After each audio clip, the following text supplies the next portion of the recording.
3 tips to speed up muscle recovery. Number 1, and the biggest of them all, is get enough sleep. Sleep is so important to reduce fatigue, and if you don't get enough sleep, your cortisol is going to go through the roof and your testosterone is going to decrease. In fact, you can even gain fat and lose weight, basically meaning lose more muscle mass if you don't get enough sleep. So how much sleep should you actually be getting? Well, unless you're a kid or an infant or something like that, you know that if you have 5 hours of sleep per day, that you feel absolute shit, and if you have 9 hours per sleep per day, you feel great. So this is all up to you to find out. And factor number 2 is food intake.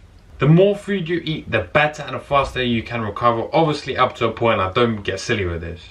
So now we know that calories are real important. Let's talk about the macronutrients.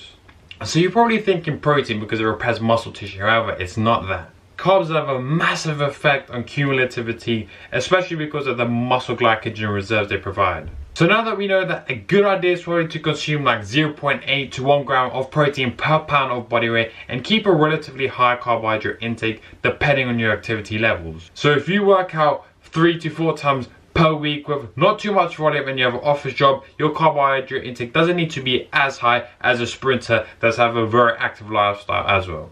And factor number 3 is just enjoy yourself, man. Get in some relaxing activities. Now this doesn't give you an excuse to go out clubbing and partying and drinking and eating shit food for like loads of days, right?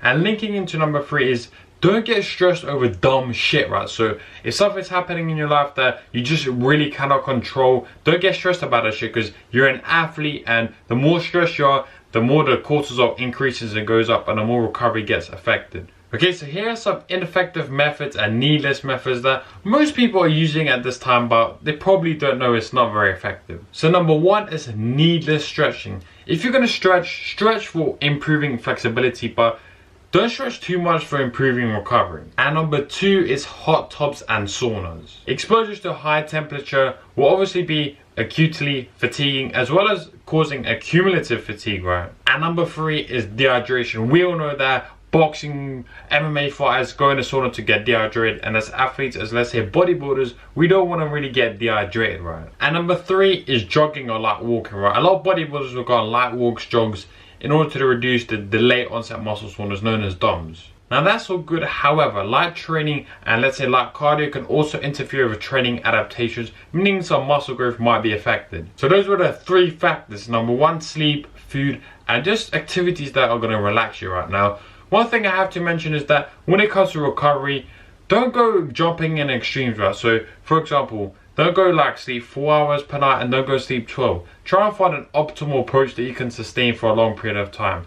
So sleep, number 1, food, number 2, and number 3, good activities. Now that's all you need to know about speeding up muscle recovery and also getting rid of that fatigue, because as we know, when we increase the amount of volume we do over a period of time, the fatigue increases a hell of a lot, man. So that's that. If you enjoyed the video, let me know down below. Stay positive, stay smiling, and as always, I'll see you in the next one.